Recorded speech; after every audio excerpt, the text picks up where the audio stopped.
한 철학자가 오늘 복잡한 길을 뭔가를 골똘히 생각하면서 지나고 있었습니다. 깊이 생각 중에 있다가 보니까 가는 사람 오는 사람 부딪히면서 거리를 지나고 있을 때 한 사람이 이렇게 물어봅니다. 화를 내면서 도대체 당신은 누구냐? 그렇게 물었더니 이 사람이 글쎄 나도 그것이 문제입니다. 내가 도대체 누구인가를 지금 찾고 있는 중입니다. 라고 대답을 하더랍니다. 여러분, 내가 누구인지를 묻고 대답하는 것이 철학의 기본입니다. 그래서 철학자 소크라테스는 너 자신을 알라고 하는 명언을 남겼습니다. 우리가 세상을 살아가면서 최소한 한 번은 내가 누군가 생각을 해봐야 되고 늘 우리의 생각 속에서 나라는 존재가 어떤 존재인가에 대한 생각이 늘 있어야 된다고 하는 것입니다. 도대체 나는 누군가? 자신의 정체성의 문제입니다. 그럼 예수를 믿는다고 하면서 자신이 누구인지도 모르고 살아가는 사람들이 있습니다. 그래서 독일의 신학자 보네퍼는 그리스도인이란 그리스도 안에서 자기를 발견하는 사람이라고 그렇게 말을 했습니다. 이런 맞습니다. 성도는 그리스도 안에서 자기를 발견하고 자기의 정체성을 알고 살아가는 사람들이 진정한 그리스도인입니다. 여러분, 오늘 우리는 말씀을 묵상하면서 나 자신을 발견하고 내가 누구인지를 깨닫는 은혜가 있기를 예수님의 이름으로 축복합니다. 이런 구약의 마지막 선지자가 말라기입니다. 말라기가 있은다면 400년 동안에 선지자가 나타나지 않았어요. 선지자가 나타나지 않았다는 것은 계시의 말씀이 없었다는 거예요. 계시의 말씀이 없었다는 것은 하나님의 침묵의 시간이 흐르고 있다고 하는 것입니다. 그 시간에 수많은 사람들이 뭘 기대했어요? 구약에서 말씀했던 메시아는 언제 올 것인가? 아니면 선지자라도 보내줘야 될 것인가? 하는 그러한 기대감 속에 그들은 400년을 지나고 있었습니다. 근데 어느 날 광야에서 한 사람이 나타났다는 거예요. 그 사람은 외칠 때 회개하라고 외쳤고 그 사람들은 옷은 낙타옷을 입었고 그 사람이 먹는 것을 보니까 메뚜기와 석청을 먹고 바로 하루하루 살아간다는 거예요. 그리고 오는 사람들에게 세례를 주고 있다고 하는 것입니다. 종교 지도자들이 생각했어요. 야, 그가 누군가? 구약에서 이야기했던 메시아가 아닌가? 그렇게 해서 사람들을 보냈어요. 당신이 누구냐고. 그렇게 물어봤어요. 그랬더니 요한의 증인이 바로 이렇게 얘기를 합니다. 바로 자기는 그리스도가 아니다라고 하는 것입니다. 세례 요한이 어떻게 했어요? 누가복음 3장 7절에 보면 세례를 받으러 나오는 무리에게 이르되 독사의 자식들아 누가 너에게 일러 장차 올 진노를 피하라 하더니 하면서 독소를 퍼부어요. 그러니 지금까지 억눌렸던 그 백성들의 마음이 시원해졌어요. 누구 하나 그렇게 말하는 사람이 없었어요. 유다의 지도자들은 조사단을 강 건너에 보내죠. 19절에 보면 유대인들이 예루살렘에서 제사장들과 레인들을 요한에게 보내어 내가 누구냐 물을 때 요한이 증언이 이러하니라. 세례 요한에게 찾아온 사람들은 제사장들과 레위인이었어요.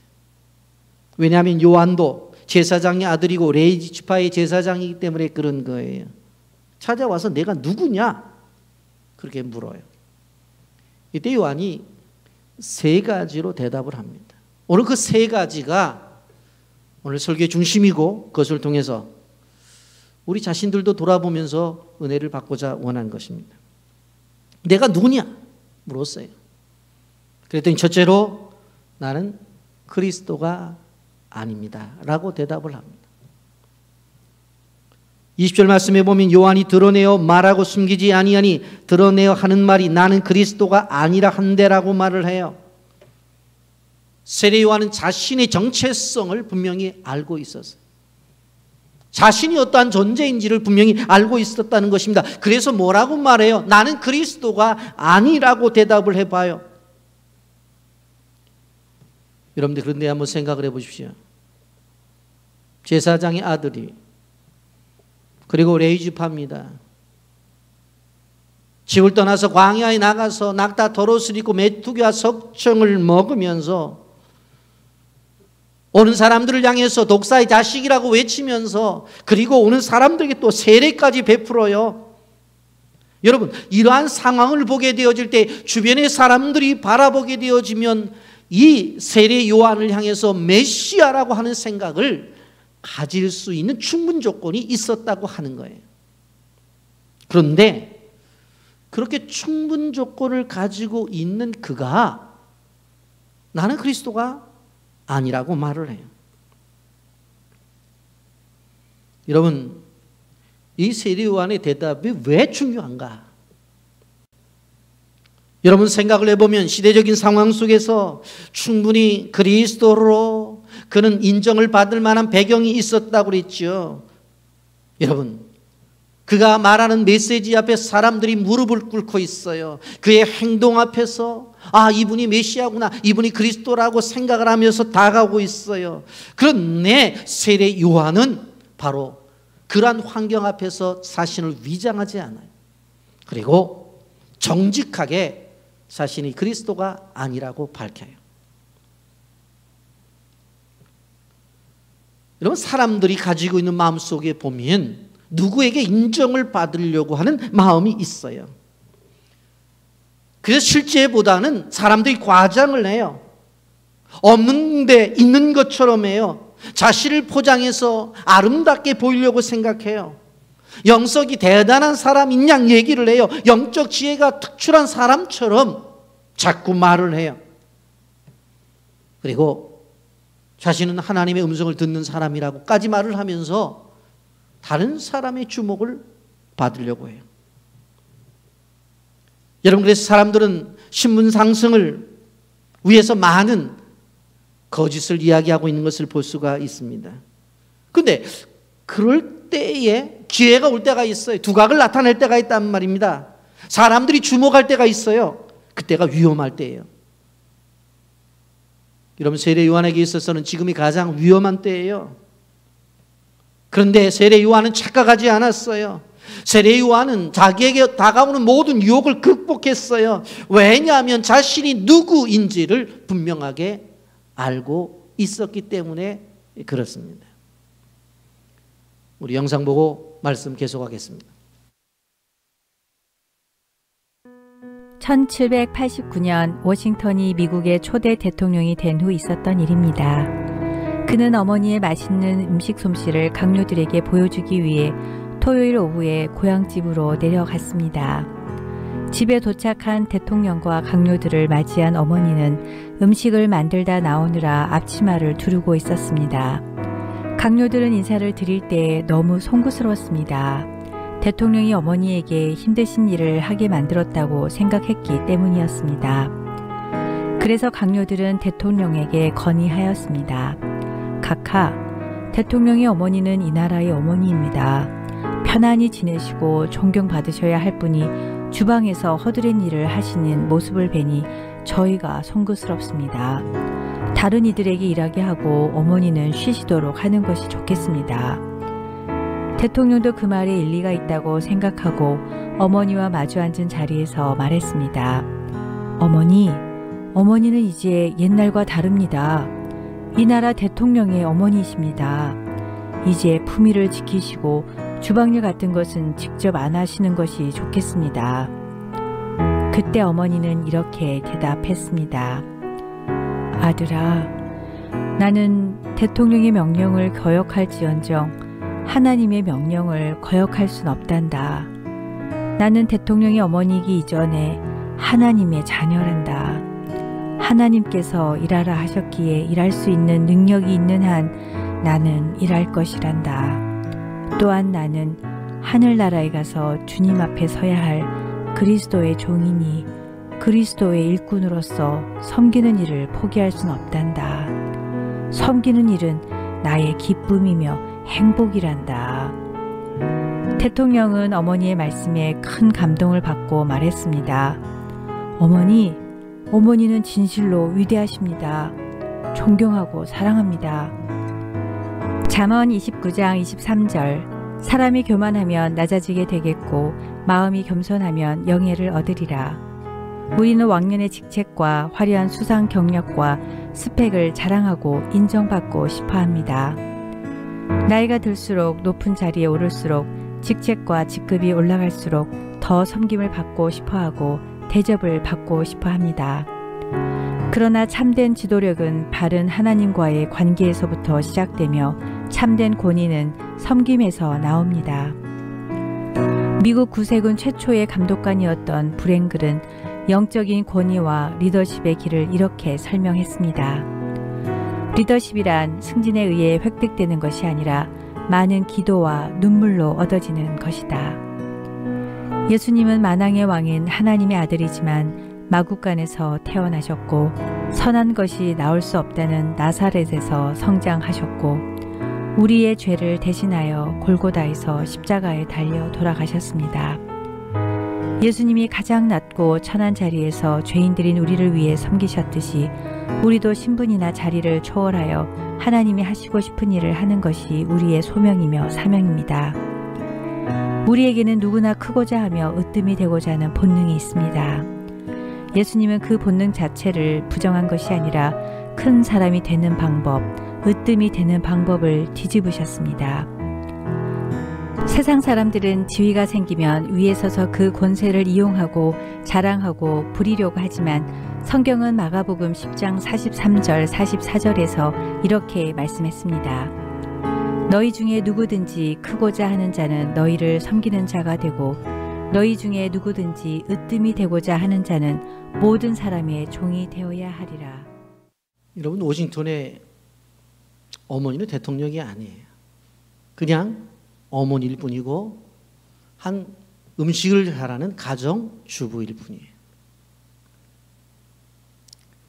내가 누구인가를 아는 것이 바로 존경을 받고 인정을 받을 수 있다고 하는 것을 우리는 기억해야 돼요. 닐 앤더슨이라고 하는 교수가 내가 누구인지 이제 알았습니다라고 하는 책에서 그 한 챕터가 있는데 그 내용을 좀 바꾸어서 제가 이해하기 쉽게 설명을 하고자 합니다. 만약 누군가 내게 당신은 누구입니까? 이렇게 물어본다면 나는 안기성입니다 라고 대답을 할 것입니다. 그러면 그것은 아닙니다. 당신의 이름일 뿐입니다 라고 이야기를 할 것입니다. 그리고 당신은 누구입니까? 라고 다시 물었을 때 나는 목사입니다. 그렇게 말을 하면 아닙니다. 그것은 당신의 직업일 뿐입니다. 그렇게 대답을 할 것입니다. 그리고 또 당신은 누구입니까? 라고 묻는다면 저는 안경을 쓰고 있고 이제 머리털은 희끗희끗한 나이가 들어가는 사람입니다 라고 대답을 할 것입니다. 아닙니다. 그것은 당신의 겉모습일 뿐입니다. 앤더슨 교수가 이야기하는 것은 뭐냐면 외모나 이름이나 직업이 진정한 자아가 아니라고 하는 거예요. 여러분, 진정한 모습은 성경에서 찾아야 되고 나를 지으신 하나님께서 나를 어떻게 생각하느냐, 그것이 진정한 자아가 된다고 하는 것입니다. 여러분, 그러므로 진정한 자아는 오늘 세리요한이 고백한 것처럼 그 고백을 통해서 배워야 됩니다. 여러분, 이것은 형식적으로 대답하는 것이 아니에요. 우물쭈물한 대답도 아니에요. 법정에서 증언을 하듯이 확실하게 고백하는 자기 고백이에요. 당신이 누구냐고 물을 때 나는 그리스도가 아니라고 하는 거예요. 세리요한은 자기의 정체성을 분명히 인식했기 때문에 이것이 가능했습니다. 자기는 주인공이 아니라 바로 예수 그리스도가 바로 주인공이라고 하는 것을 고백하는 것입니다. 요한복음 3장 29절에서 세례 요한은 이런 고백을 합니다. 신부를 취하는 자는 신랑이 나서서 신랑의 음성을 듣는 친구가 크게 기뻐하나니 나는 이러한 기쁨으로 충만하였노라.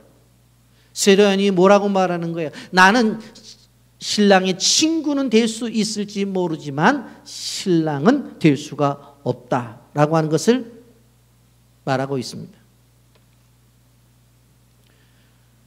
여러분, 그리스도를 증거하기 위해서는 자신이 어떠한 존재인지를 알아야 돼요. 여러분, 많은 사람들이 자기 숭배에 빠져 있는 사람들이 있어요. 여러분, 세례 요한이 요한복음 3장 30절에서 뭐라고 말했어요? 그는 흥하여야 하겠고 나는 쇠하여야 되겠다고 그렇게 말씀을 했어요. 예수님만 높임을 받아야 된다고 하는 것이에요. 그런데 예수를 믿는 사람들이 어느 정도 높아지다가 어떻게 되어져요? 예수님보다 더 높아지려고 해요. 그래서 이단이 생기는 거예요.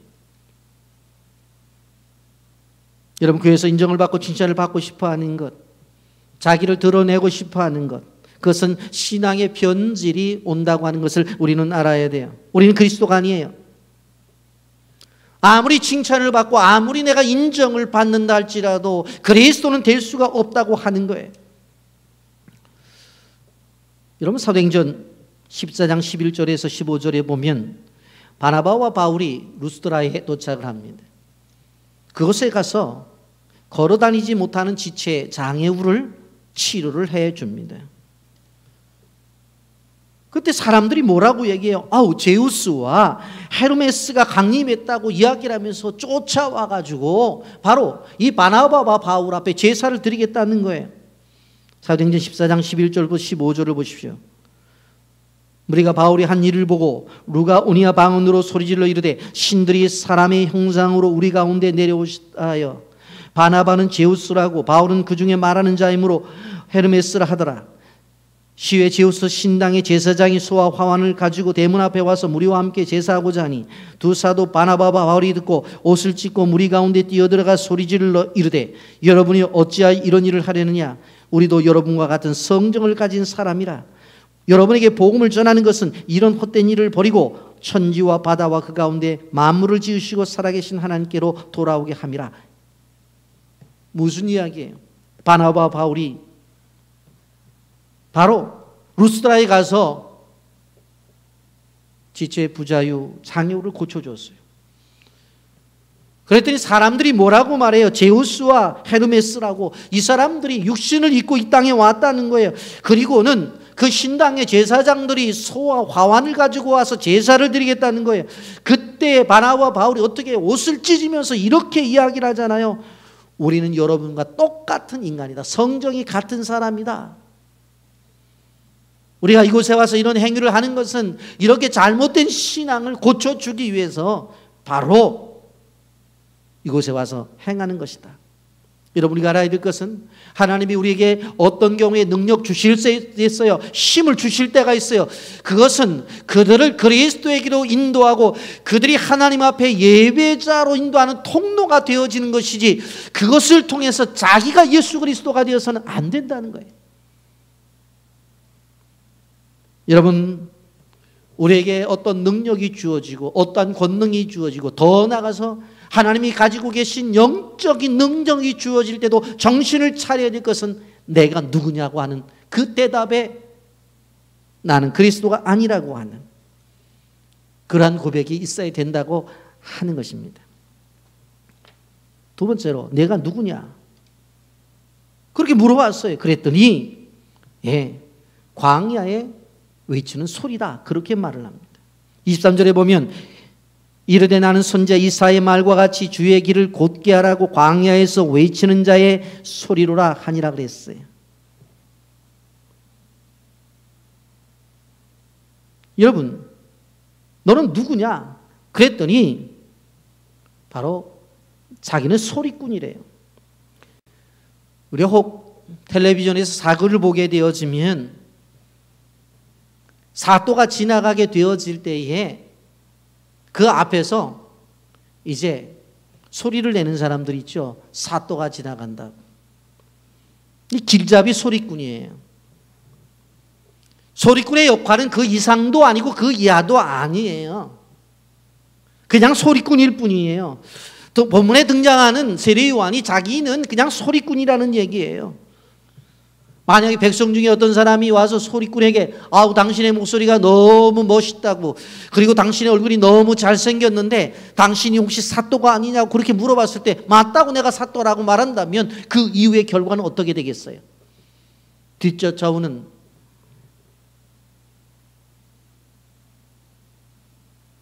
양발이 가만 놔두겠냐고. 여러분, 요한은 뭐라고 말해요? 나는 광야에서 외치는 소리일 뿐이다.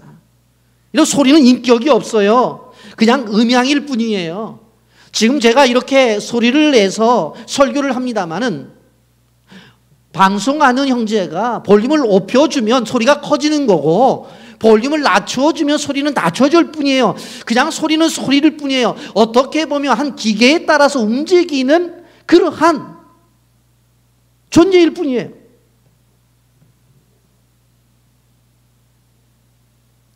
그래서 세례 요한이 뭐라고 말해요? 나는 그냥 광야에서 외치는 소리일 뿐이다. 그렇게 말을 하잖아요.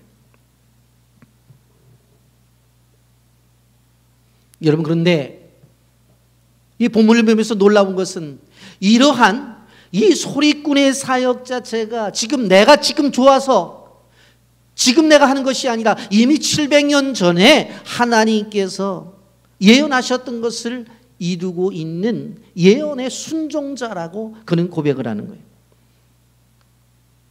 이사야 40장 3절에 보면 외치는 자의 소리여 이르되 너희는 광야에서 여호와의 길을 예비하라, 사막에서 우리 하나님의 대로를 평탄케 하라. 이사야 선지자가 400년 전에 광야에서 여호와의 길을 예배하고 사막에서 하나님의 대로를 평탄케 하라고 하시지 않았냐고. 그때에 말씀하셨을 때에 바로 나를 두고 한 말씀입니다. 그래서 나는 소리를 내고 있다는 거예요. 여러분, 여기서 우리가 하나 알 수 있는 것이 뭐예요? 하나님은 즉흥적으로 일하시는 분은 아니라는 거예요. 하나님은 세밀하게 구원 계획을 세우셨어요. 그리고 그 계획대로 진행을 하셔요. 언제 계획을 세우셨어요? 700년 전에 계획을 세우셨고 그 계획에 따라 세례 요한이라는 인물을 내보내서 광야에서 소리를 내게 하고 있다고 하는 것입니다. 그렇기 때문에 세례 요한은 알았어요. 700년 전에 예언했던 그 예언이 이루어지는 사람이 바로 나고 이 현장이다. 바로 나는 소리꾼이라고 하는 이 말이 무엇입니까? 바로 세례 요한의 사명 선언문이에요. 나는 어떤 존재인가? 나를 향해서 하나님의 부르심이 무엇인가? 교회를 향한 부르심이 있고 성도를 향한 부르심이 있고 가정을 향한 부르심이 있듯이 그 부르심 앞에서 그는 고백하잖아요. 나는 소리꾼에 불과하다. 이것이 사명 선언문이라는 거예요. 교회 안에서 나는 기도자로서 아무리 힘들어도 내가 기도하겠다. 하나님이 주신 내 재정의 능력을 가지고 벌어서 하나님 앞에 이 땅에서 열방까지 하나님 앞에 드리겠다. 주신 지식을 가지고 많은 사람들을 가르치겠다. 이게 사명이라고요. 이 요한은 사명을 알고 있었던 사람이에요. 여러분, 그리스도인들이 중요한 것이 무엇인 줄 아세요? 하나님이 내게 부르신 부름을 찾아가는 거예요. 그런데 우리 인간은 죄성이 있기 때문에 이것을 찾아내기가 너무나 힘들어요. 그런데 이것을 찾아낼 때 그 과정 속에 고난이 있어요. 고난을 통해서 찾아내는 것을 볼 수가 있어요. 여러분, 하나님께서 쓰신 종들을 보세요. 하루아침에 하나님의 종이 되지를 않았어요. 사명자가 되기 위해서는 연단과 훈련의 과정이 지났던 것을 바라볼 수가 있습니다. 모세를 보십시오. 광야에 먼저 보내서 40년 동안 훈련을 받은 다음에 그의 노년의 마지막 인생을 헌신자로 살게 된 것을 바라볼 수가 있습니다. 어떤 사람들은 그런 생각을 해요. 젊었을 때 열심히 헌신하다가 나이 들어서 좀 쉬다가 하나님 앞에 가길 원한다고. 모세를 보세요. 오히려 젊었을 때 훈련시키고 죽을 때까지 하나님이 쓰셨어요. 막막해요? 근데 성경이 그렇게 모세를 쓰시잖아요. 사도 바울을 보십시오. 다메섹 도상에서 예수님의 음성을 듣고 나서 아라비아 사막에 가서 10년 동안을 그가 고생을 해요. 그리고 나서 본격적인 사역을 시작하게 되어집니다. 여러분, 왜 이렇게 혹독한 훈련을 하느냐? 자신의 뜻을 드러내지 아니하고 하나님의 뜻을 드러내고, 자신의 목소리를 드러내지 아니하고 하나님의 목소리를 드러내기 위해서 그런 거예요.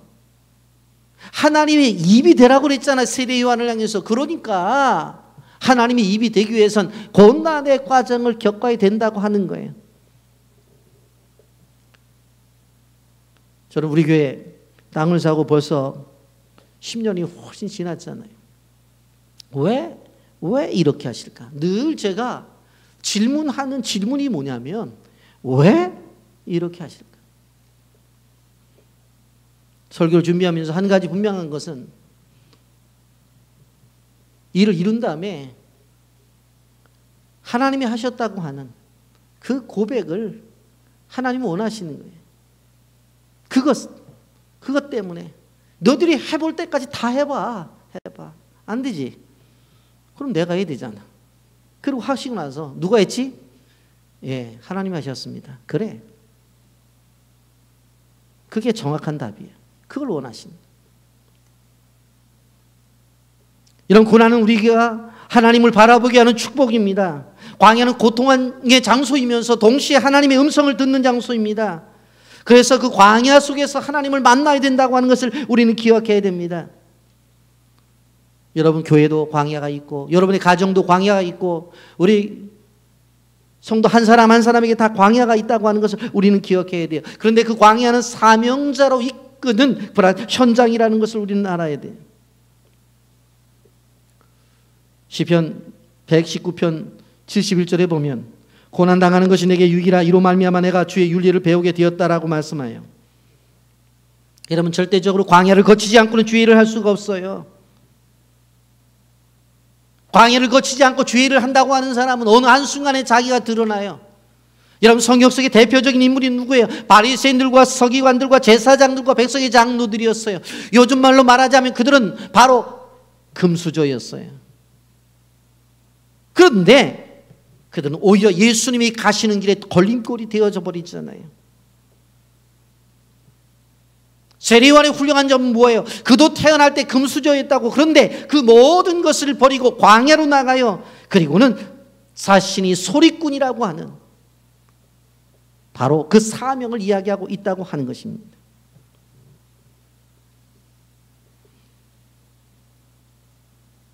여러분들은 하나님 주신 사명이 내게 무엇인지를 깨달아 알아야 돼. 또 하나, 내가 도대체 누구냐 물어봤어요. 그랬더니 나는 종이라고 말을 해요. 자아 정체성, 자기 인식이 있는 거예요. 27절을 보면 곧 내 뒤에 오시는 이가 그이라 나는 그의 신발끈을 풀기도 감당하지 못하겠노라 하더라 그랬어요. 여러분, 이스라엘 나라에서 바로 손님이 들어오게 되면 종들이 물을 떠다가 발을 닦고, 그리고 그 발을 닦기 위해서는 어떻게 해요? 신발끈도 풀고 신발을 나중에 또 신게 되잖아요. 그 일을 누가 하는 게 종이 하는 거예요. 그런데 그러한 일도 감당할 수가 없는 그러한 존재라는 거예요. 그 얘기. 한마디로 말하면 종도 아닌 종 아래 종이라고 그렇게 얘기를 하는 거예요. 여러분, 그런데 한번 생각해 보세요. 세례요한이 어떤 사람이에요? 아버지가 제사장이에요. 사가랴 제사장의 아들로 태어났어. 영적인 일에 있어서는 얼마나 은혜를 받은 사람이에요. 여러분, 그의 어머니 엘리사벳이 그를 잉태하고 있었을 때 마리아가 방문을 하잖아요. 그때에 태중에 있는 예수 그리스도를 향해서 찬양을 올렸던 것이 누구예요? 뱃속에 있는 세례요한이에요. 그래서 신앙의 교육이라고 하는 것은 뱃속에서부터 가능하다. 신앙의 태교를 이야기하잖아요. 중요한 부분이 무엇입니까? 바로 이렇게 탁월한 사람이에요. 집안 명문가예요. 영적으로도 탁월해요. 여러분, 그 수많은 사람들에게 주목을 받고 있잖아요. 이만하면 대단하잖아요. 그런데 뭐라고 말해요? 나는 뒤에 오실 예수님의 신발끈을 풀거나 묶거나 할 자격조차도 없는 존재다.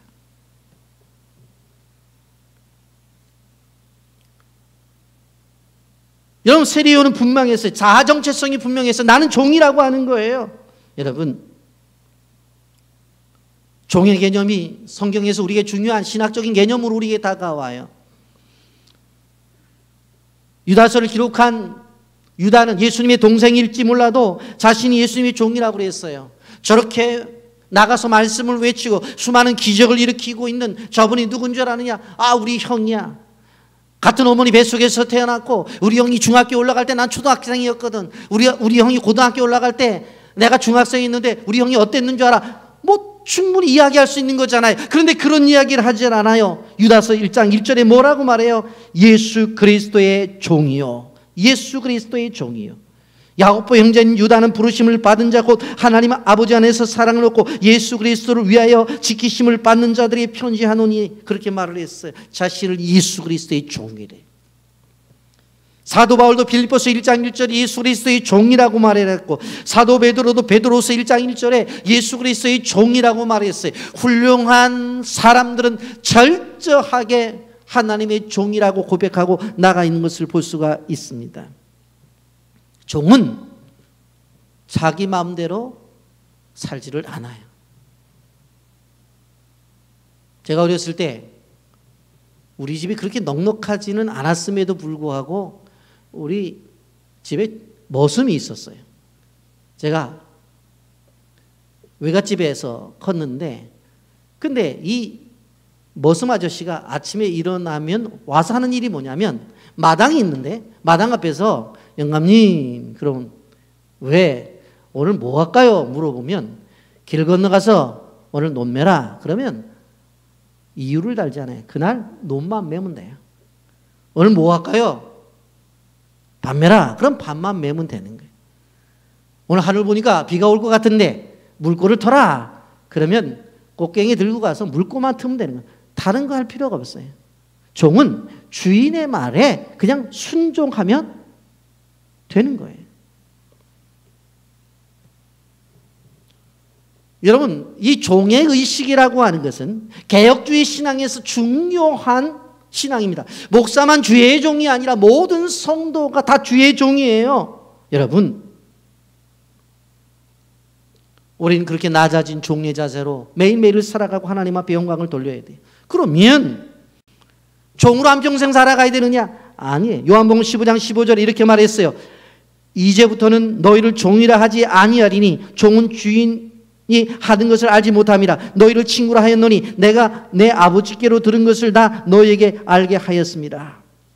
항상 종이지만 종으로 그치는 것이 아니라 충성하게 되면 친구로 하나님께서 인정해 주시겠다고 하는 것입니다.